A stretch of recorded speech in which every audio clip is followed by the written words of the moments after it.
a lot of going back and forth right now.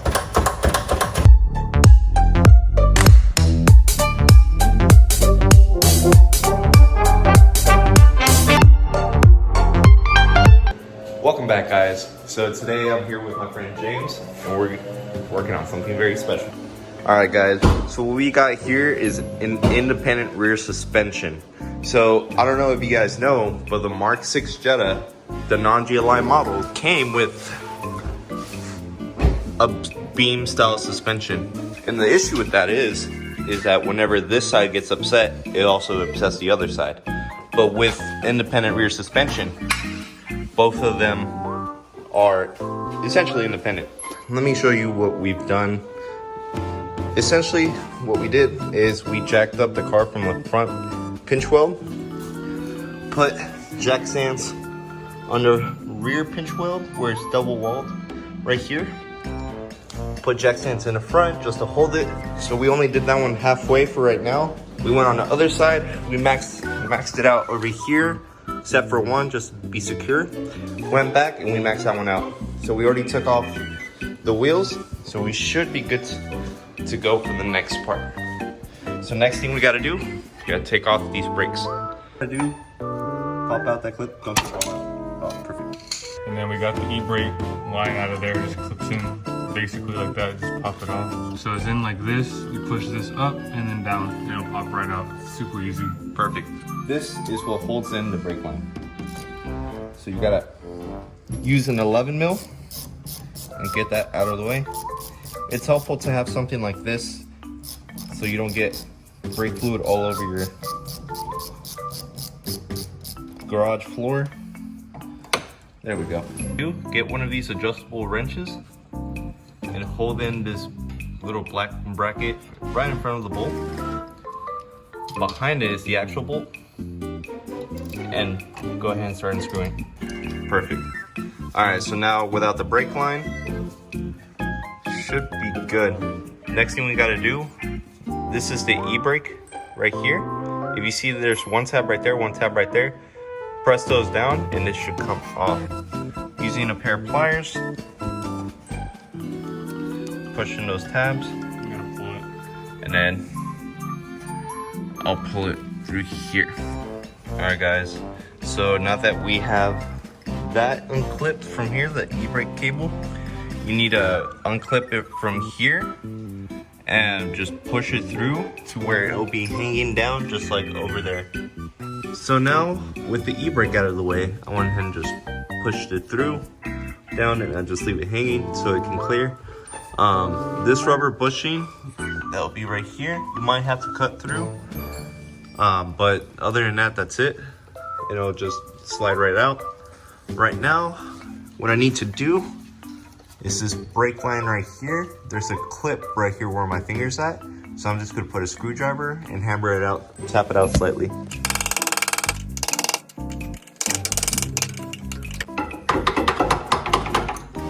So now with that clip out of the way, we'll just use 2 wrenches up top. So I'll meet you on the other side. All right, guys. So using an adjustable wrench, I'm gonna go ahead and hold this down, while James uses an 11 on the bottom to unscrew the hard line. No, it's the other way full.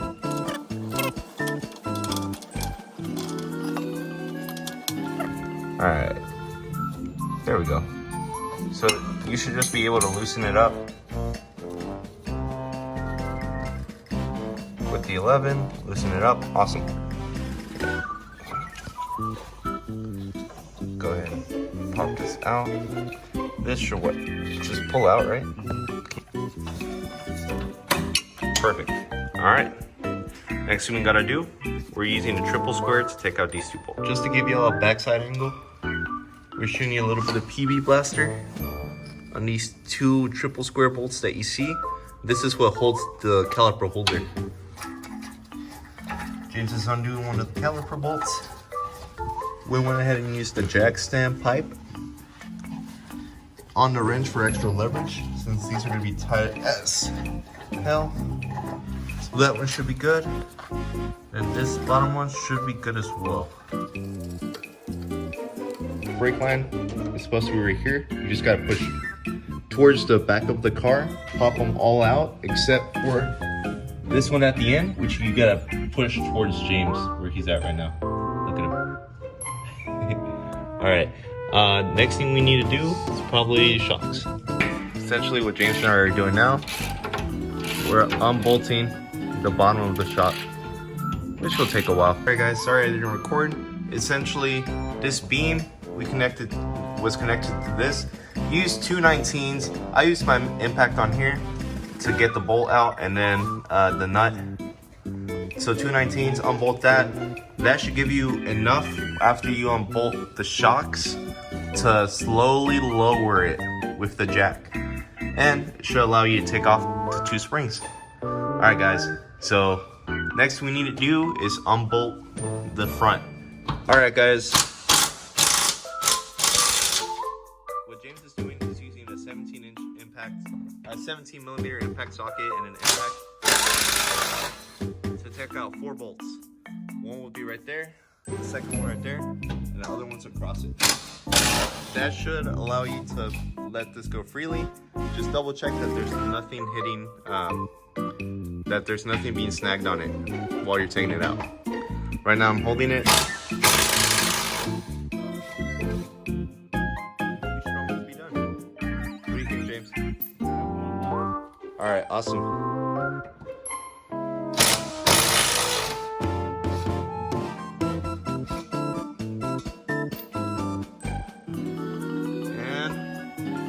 It's off. Nothing's holding on to it. All right, guys. We'll see you in a bit. If you're still with us, next thing we gotta do, we gotta take off this, what do you call it? Stabilizer bar. It should only be 2 bolts. This one, and the other one on the other side. So, all right, guys. So we went ahead and took out the shocks. You just have to use a 17mm. You also want to use a Torx bit to unscrew unscrew it from the fender liner. That way it can give you enough clearance to do it. James is struggling with that, so I'll let him be. All right, so this is where we're swapping in. All right, I need to clean this out a little bit. So essentially, I'm doing new upper control arms. Everything else is gonna be coming with it. It came with a bunch of junk. For example, came with springs, control arms, rotors, brakes, all of that I'm gonna be replacing. So just know that you're gonna need essentially everything that you took out of the other car onto here, or if not, get this complete. All right, so now the way I have it is I have this tubular member right here. I'm waiting on James to finish up so we can push this in and then lift it up. All right, so we got the new suspension in, and we had to, there's 4 of the bolts that you took out. We just reused the bolts right there. And then the way we did that was we kind of gave it some leeway so that way we can make it even. And then we just, I tightened it in an X pattern, kind of like you do wheels, so that we're not torqued down too bad unevenly. And then now, Giovanni is cutting the exhaust so he can clear it, because it will hit, so he's cutting it right there, as you can see.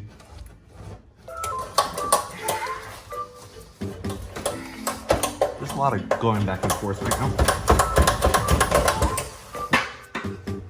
All right, guys, just to give you an update, there's a mess. Essentially, we've installed the shocks, put them back in. James is installing the other 2. We have the suspension ready to go. Exhaust was cut. Now with the exhaust, I'm gonna have to zip tie that, so that way it won't be flailing. But I'm gonna have a muffler shop fix that for me, and we should be good. Hey guys, just a quick update. I made a mistake. I'm using 55mm shocks, and the only bolt I have fits 50mm. So right now I'm rushing to my nearest Volkswagen dealership, which is 40 minutes away. Yeah, woo! In my wife's car. So now all I gotta do, rush over there, buy 55mm bolts, basically drive back, put those in, and hope for the best. All right, guys. Talk to you guys in a bit. Got a little bit caught up before, but this is gonna be it to finish off my IRS video. So to finish it up, all you gotta do is whenever you raise the subframe and you do those 4 bolts on each side, do this one as well. This one's gonna be a little bit harder and you need to do it by hand because it is pushing the whole subframe up. So just do it until you can't anymore. I would recommend using a breaker bar, that way you don't break your ratchet, especially whenever it gets really tight. So just be careful for that. So as you can see, the exhaust, I went ahead and cut it right here. The muffler came off. I'm gonna be replacing that anyway. So whenever you do it, go ahead and bolt in the shock because it's gonna be awkward to get with the spring. Bolt in the shock, bolt it up to the top, and then whenever you're trying to install the spring, what you want to do is unbolt here, which it takes like a 19 or 20, I believe, to unbolt the bolt, back it out all the way, and then this control arm will be free to just drop, and then that's when you put your thing. I would recommend using a jack under here to push it up and then line that up. Do the same thing for the other side. Make sure you torque everything down. I'll include it in the description. Yeah, I think that's it. You're good to lower it. You know, just double check all the bolts and make sure everything's good. Hope you guys liked it.